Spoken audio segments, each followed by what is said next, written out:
Nous reprenons l'explication de texte de Mélancolia avec le deuxième mouvement du texte que j'ai intitulé « L'injustice de la justice » et qui va du vers 52 au vers 57. Le premier élément qui frappe dans ce deuxième mouvement, c'est que la voix de l'auteur apparaît.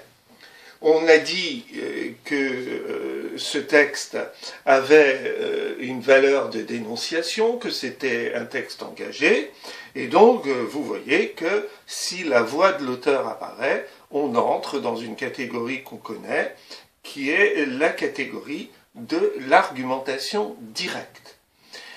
Comment peut-on démontrer que la voix de l'auteur apparaît? Eh bien, à travers deux verbes qui sont à l'impératif. Les voici, c'est regarder et écouter, que l'on trouve au vers 52 et au vers 53. Et à travers ces impératifs, eh bien, l'auteur prend la parole pour, en quelque sorte, attirer l'attention du lecteur sur ce qu'il veut montrer.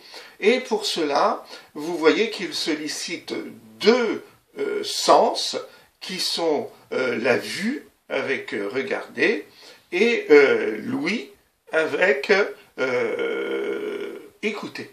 En réalité, on s'aperçoit que, puisqu'il s'agit d'un texte, eh bien, l'auteur suggère à son lecteur d'imaginer la scène qu'il va suivre. Pour cela, eh bien, l'auteur va proposer une description du procès. Cette description constitue la première péripétie de son récit. Cette description fixe un cadre spatial qui est cette salle, et donc qui est la salle du tribunal dans laquelle se déroule ce procès. Il place aussi les spectateurs de ce procès, c'est le peuple, et on voit l'abondance de ce peuple à travers la métaphore fourmi, et on retrouve les deux personnages de la première partie, c'est-à-dire le riche et le pauvre, qui deviennent les acteurs de ce procès, le riche étant placé en position de juge, alors que le pauvre est placé en position de prévenu.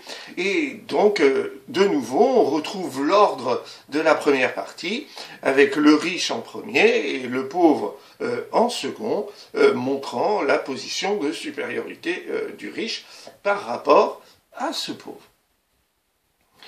Cette description nous amène à un commentaire de l'auteur qui va au-delà donc de la simple sollicitation du lecteur pour regarder et pour écouter. Ce commentaire est introduit par l'expression « écoutez bien » et apparaît au vers 54 lorsqu'il dit « c'est juste puisque l'un a tout et l'autre rien ». Que peut-on dire de ce vers 54? Eh bien, c'est qu'il est formulé comme une vérité générale, avec deux verbes au présent de vérité générale, le verbe être et le verbe avoir. Les autres éléments de vérité générale correspondent à une affirmation du début, c'est juste, qui est complétée logiquement par l'expression « puisque l'un a tout et l'autre rien », Donc vous voyez une vérité générale avec une vérification, une explication de l'affirmation c'est juste.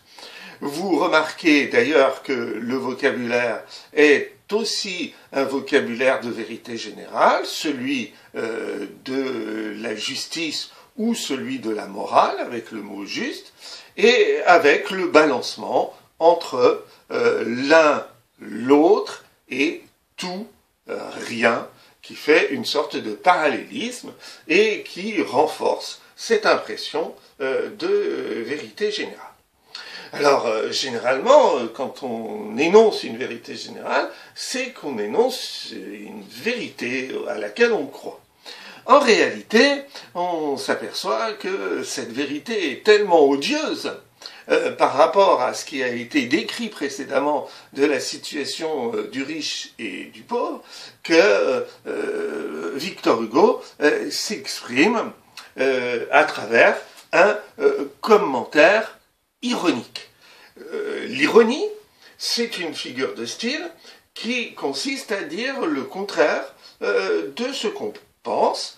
Et là, Victor Hugo va à fond dans l'ironie, justement, pour provoquer la révolte de son lecteur par rapport à la fausse vérité qu'il est en train de dire. Et donc, en fait, si on voulait rétablir la vérité, il faudrait dire c'est injuste, puisque l'un a tout et l'autre rien. Et donc, on voit une dénonciation du pouvoir exorbitant du riche sur le pauvre à l'intérieur de la société. Et là encore, Victor Hugo va utiliser l'écriture poétique pour renforcer son commentaire ironique. Il utilise la structure de l'alexandrin. Traditionnellement, l'alexandrin est un vers qui est construit de façon binaire, c'est-à-dire en deux parties que nous avons appelées des hémistiches. On peut le voir, par exemple, dans le premier vers. Un homme s'est fait riche.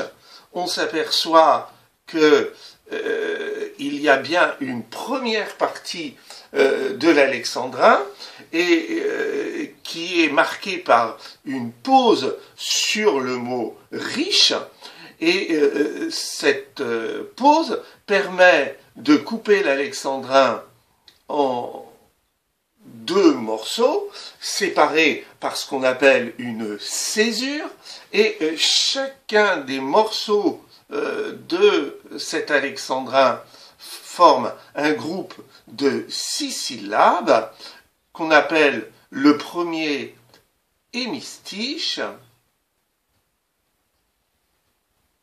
et le deuxième